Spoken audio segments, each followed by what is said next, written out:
Hello everyone, welcome to my channel.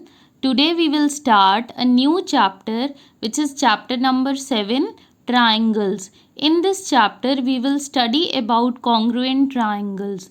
But before telling you about congruent triangles, let's take certain examples from the daily life. हम अपनी daily life के कुछ examples देखेंगे. आप सबने दो बैंगल्स देखी होंगी सेम साइज़ के, दो coins same, like let's take coins of 5 rupee. You must have seen two copies of your photograph which are of same size. आपकी photographs दो जो बिल्कुल same size की हैं. Now what is identical in these things? Let me write down these examples. So I have written certain examples. Two bangles of the same size हम अपनी daily life में देखते हैं. Two coins of 5 rupee, two photographs of exactly same size, two notebooks of the same size. Now what is the common feature in all these examples? The common feature is these are identical. Two bangles of the same size, they are identical. Two 5 rupee coins, they are identical. In maths, these identical things, they are called congruent figures. Maths में हम identical चीज़ों को बोलते हैं congruent. Congruent means equal in all the respects, means the figures having the same shape and the same size. वो figures जिनकी shape और जिनका साइज बिल्कुल सिमिलर होता है, बिल्कुल सेम होता है, they are called congruent figures. Now in this chapter we will study about fundamental concept of geometry which is known as congruence.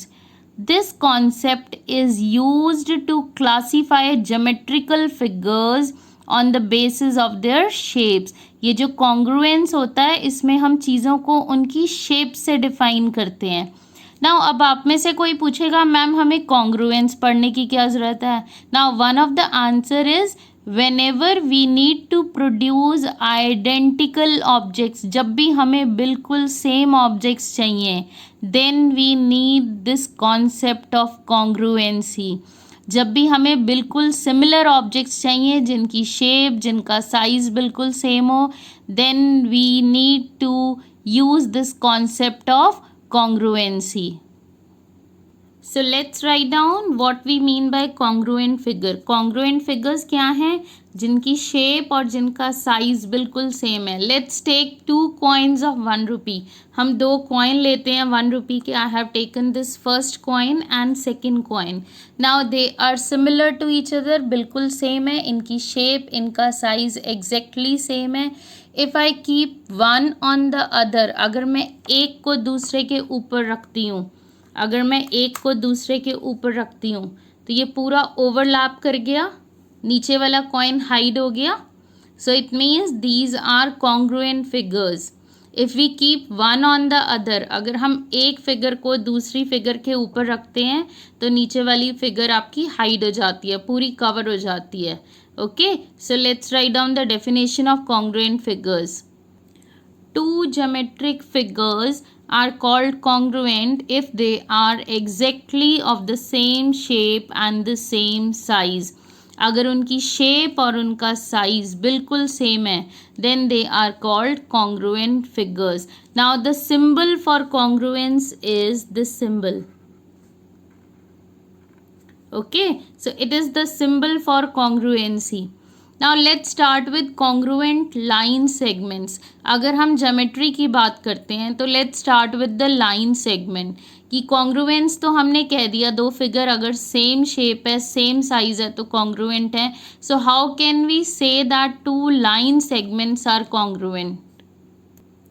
Two line segments are congruent if their lengths are equal. Both are line, line तो दोनों है, तो कब congruent होंगी? If their lengths are equal. So let's take a line segment A B. हमने एक line segment ली A B और दूसरी line segment let's say it is P R. P R, if their lengths are same then we can say that line segments are congruent line segment, and the way of writing is if AB is equal to PR, means if the length of AB is equal to length of PR, then we can say that line segment AB is congruent to line segment PR. If their lengths are equal, अगर इन दोनों की length बिल्कुल equal है तो हम कह सकते हैं ये दोनों congruent हैं. Now let's talk about the congruent angles. Now congruent angles. Two angles are called congruent if their measures are equal. अगर दोनों का measurement equal है. Suppose I take the first angle ABC of 60 degree and the second angle PQR also of 60 degree. Their measurements are same. Both are of 60 degree. So we can say that these are congruent angles. So we can write if the measure of angle ABC, this M is for measure. If the measure of angle ABC, it is equal to measure of angle PQR, then we can say that angle ABC is congruent to angle PQR. अगर दोनों का measurement same है तो दोनों congruent angles बनेंगे. अब आएंगे अपने मेन टॉपिक पे विच इज़ कॉन्ग्रुएंट ट्राइंगल्स. अब समझ तो आप गए होंगे कि कॉन्ग्रुएंट ट्राइंगल्स क्या होते हैं. Yes, very right. If two triangles they are of same shape and same size they are called congruent triangles. अगर हम एक ट्राइंगल को दूसरे के ऊपर रख देते हैं और दोनों एक दूसरे को कवर कर लेते हैं, then they are called congruent triangles. Now these are the two triangles that I am taking now. Their shapes and size they are same. अब अगर चेक करना है these are congruent or not, तो एक triangle को दूसरे के ऊपर रखो and check whether it is covering the second one or not. Let me keep this triangle on the second triangle. Now they are overlapping each other. एक दूसरे को पूरा सुपरपोज कर दिया. ठीक है, जब मैंने एक को दूसरे के ऊपर रखा तो टॉप वाले ट्राइंगल ने बॉटम वाले ट्राइंगल को पूरा कवर कर दिया. So it means these are congruent triangles. Now if you will say कि मैम हम इसको इस तरह की बजाय we are keeping in this way, then they are not superposing each other. अब तो नहीं किया बेटा. you have to keep in such a way that the identical sides lie one upon the other. आपको इस तरह से रखना है कि identical sides एक दूसरे के ऊपर हो. okay, and these identical sides, these are called corresponding sides. जो एक दूसरे से मैच करती हैं sides, they are called corresponding sides. So two triangles, they are congruent if and only if one of them can be made to superpose on the other so as to cover it exactly. कि अगर हम दो triangles को एक दूसरे के ऊपर रखते हैं तो वो एक दूसरे को exactly कवर करेंगे. In other words we can say two triangles are congruent if the sides and angles of one triangle are equal to the corresponding sides and the angles of the other triangle. अगर एक triangle की तीनों sides दूसरी triangle की तीनों sides के equal हैं और फर्स्ट ट्राइंगल के तीनों एंगल्स दूसरी ट्राइंगल के तीनों एंगल्स के इक्वल हैं, then we can say that the triangles are congruent. Now what is this corresponding? There is a word corresponding. Now let's see what it means. Now I have taken two triangles, triangle ABC and triangle PQR. Now if two triangles they are kept in such a way that they cover each other exactly, that they superpose each other, अगर ये एक दूसरे को पूरा cover करती हैं, then we can see that this point A, it falls on point P of second triangle. This point B, it falls on point Q of second triangle, and the point C, it falls on point R of the other triangle. Then we can say that these are the corresponding points. So we can say point A corresponds to P, means they have the same position. B corresponds to Q, and C corresponds to point R. In the same way we can say that side AB, it corresponds to side PQ. Side AC corresponds to side PR, and side BC, it corresponds to side RQ. Now I have written A corresponds to P. This is the symbol of correspondence. Corresponding means they are having the same position. जब दोनों triangle एक दूसरे को cover कर रही हैं तो similar position पे कौन से पॉइंट्स आ रहे हैं, A और P, B and Q and C and R. So these are the corresponding points. If I talk about the line segments, अगर मैं बात करूँ line segments कौन सी corresponding है जो एक दूसरे को overlap कर रही हैं, then I can write AB, it corresponds to PQ, BC corresponds to QR, and side AC, it corresponds to PR. So these are the corresponding sides. ये corresponding sides हैं जिनकी position similar हैं, जो एक दूसरे को overlap कर रही हैं. And if I talk about the angles, then angle A corresponds to angle P, angle B corresponds to angle Q, and angle C corresponds to angle R. तो कॉरेस्पॉन्डेंस का बहुत ध्यान रखेंगे हम आगे, हम कॉरेस्पॉन्डेंस का बहुत ज़्यादा यूज़ करेंगे to check which of the sides are equal and which of the angles are equal. So if two triangles are congruent, they can be written as triangle ABC, put the symbol of congruence, and then triangle PQR. We read this as is congruent to. Okay. So this is triangle ABC is congruent to triangle PQR. Now students, we know that every triangle has 6 elements. If I draw a triangle, अगर मैं एक triangle draw करती हूँ, हर triangle के 6 elements होते हैं जिसमें से 3 होती हैं उसकी sides and the other 3 elements are 3 angles.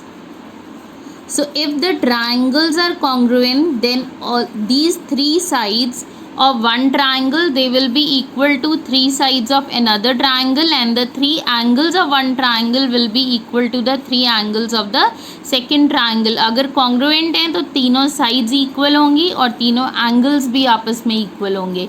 Now the question arises कि क्या हमें ये सारे के सारे elements equal prove करने पड़ेंगे या कुछ इसके लिए conditions लगा सकते हैं कि हम कुछ एलिमेंट्स को प्रूव कर दें और बाकी हमें ऑटोमेटिकली पता लग जाए कि the remainings are also equal.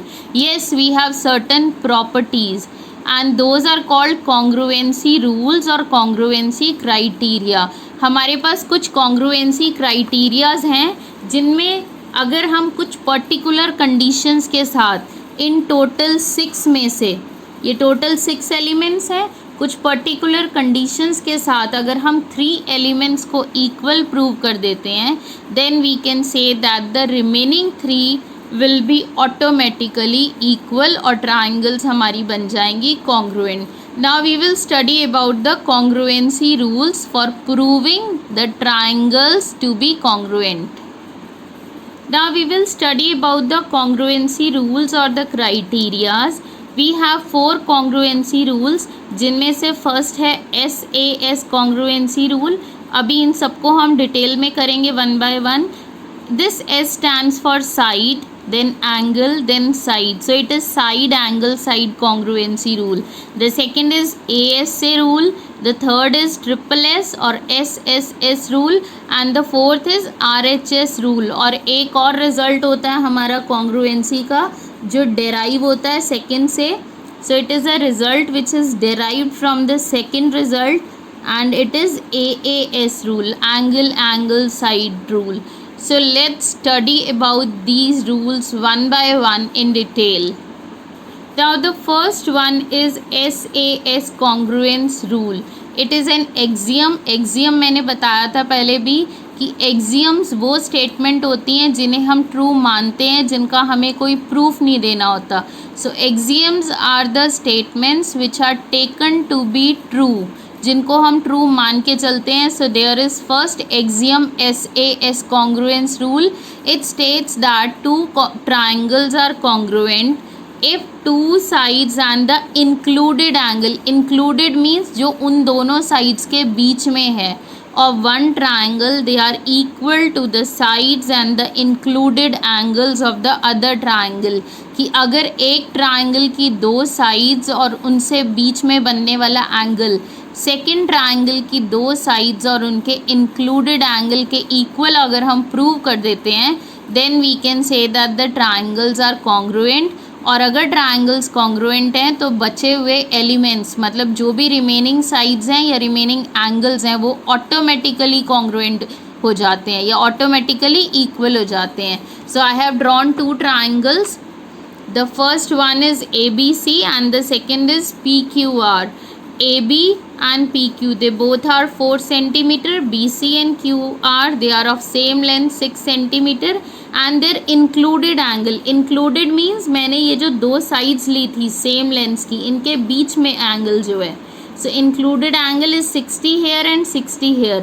So if we are given these three elements equal या equal दिए हैं या हम prove कर देते हैं ये तीन चीज़ें equal हैं, that I have written AB and PQ are equal, their lengths are 4 centimeter. In the same way BC and QR they are equal and angle B and Q they are of 60 degree each. So we can say that these triangles are congruent. तो पहला rule आ गया हमारे पास SAS congruence rule. अब हम study करते हैं second rule के बारे में. Now the second rule is ASA congruence rule. ASA means angle side angle. If two triangles, their two angles and the included sides, if they are equal, then they are called congruent triangles. So two triangles are congruent if two angles and the included side of one triangle they are equal to two angles and the included side of the other triangle. अगर हमारे पास दो triangles हैं that I have taken as ABC and PQR, अगर इनकी कोई भी एक side equal है, in this example I have taken BC and QR equal, they both are 5. और इन्हीं से बनने वाले एंगल्स, BC के ऊपर कौन से दो एंगल्स हैं, एक B और C और QR के ऊपर Q और R. Now B and Q they are both 60 and C and R they are both 45. तो रूल क्या था, ASA एंगल साइड एंगल, दो एंगल और उनके बीच की side. So that's what I have taken, two angles and the included side. Same here, two angles and the included side जो इनके बीच में है. That's what I have written also. If BC and QR are equal, angle B and Q they both are 60, they are equal. C and R they are equal 45. So then we can say that these two triangles are congruent, and if these are congruent then the remaining sides and the remaining angles will be equal. Let's see कि बाकी के remaining sides और angle हैं क्या. ये मैंने पिछले में भी कहा था, but let's see ये हैं क्या. BC और QR already given है. So AB and PQ they will be equal अगर ये congruent हैं, and AC and PR they will be also equal. So we can say if these two triangles are congruent then automatically AB will be equal to PQ and AC will be equal to PR. और इनके साथ हम लिखते हैं CPCT. CPCT means corresponding parts of congruent triangles. कि जो बचे हुए corresponding parts होते हैं congruent triangles के, ये भी इक्वल होते हैं. Corresponding parts of congruent triangles, कि ये क्या हैं, कॉरस्पॉन्डिंग पार्ट्स हैं कॉन्ग्रुएंट ट्राइंगल्स के, तो ये इक्वल हो जाएंगे. अब दो चीज़ें लिख दी, 6 एलिमेंट्स हैं, 3 ऊपर लिखे हैं जिससे प्रूव हुआ, 2 और 6 क्या रह गया, एंगल. कौन सा, एंगल A और P. तो ऑटोमेटिकली अगर ये कॉन्ग्रुएंट है तो angle A will be equal to angle P. This is again by CPCT. सारे CPCT से होंगे कि ये कॉरस्पॉन्डिंग पार्ट्स हैं दो कॉन्ग्रुएंट ट्राइंगल्स के. Now let's study about the third rule. The third rule is SSS congruence rule. It is a theorem. अब SSS से clear होगा side side side. If we are able to prove that the corresponding sides of first triangle are equal to the sides of the second triangle, then we can say that the triangles are congruent. If three sides of one triangle are equal to three sides of other triangle. So I have taken again two triangles, side AB PQ, they both are 4 equal, so AB is equal to PQ, BC is equal to QR, they both are 6 centimeter, and AC is equal to PR, they both are 5 centimeter. Now if all the three sides are equal, अगर हम question में prove कर देते हैं तीनों equal हैं या दिया हुआ होता है, if it is given in the question, then we can say that the triangles are congruent. And if the triangles are congruent, the remaining elements क्या रह गए इसमें, तीनों angle, so we can say that automatically these angles will be equal. So we can say that angle A is equal to angle P, angle B is equal to angle Q, and angle C is equal to angle R. और तीनों के लिए use किया हमने CPCT. CPCT means corresponding parts of congruent triangles. Now the fourth rule is RHS congruence rule. Now in this rule we take two right triangles. सबसे पहले हमारी दोनों triangles right angle triangle होनी चाहिए. Now this R stands for right angle, this H stands for hypotenuse, and S means side. Now we know that in every right angle triangle, if I draw a right angle triangle, there is an angle of 90 degree.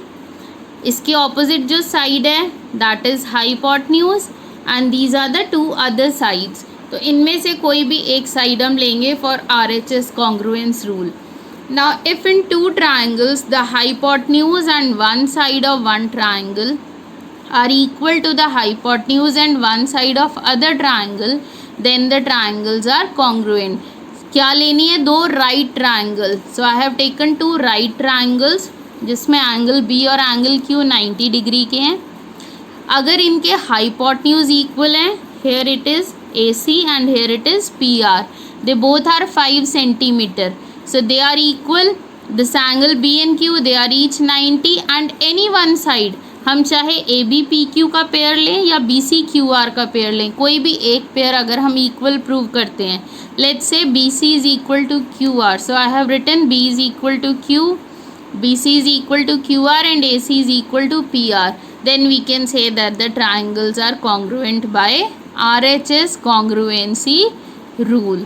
Okay और अगर ये congruent हैं तो जो भी elements बच गए हमारे, चाहे वो साइड्स हैं या एंगल्स हैं, by CPCT they will be equal. Now let's study about the last rule, and the last is AAS congruence rule, angle angle side.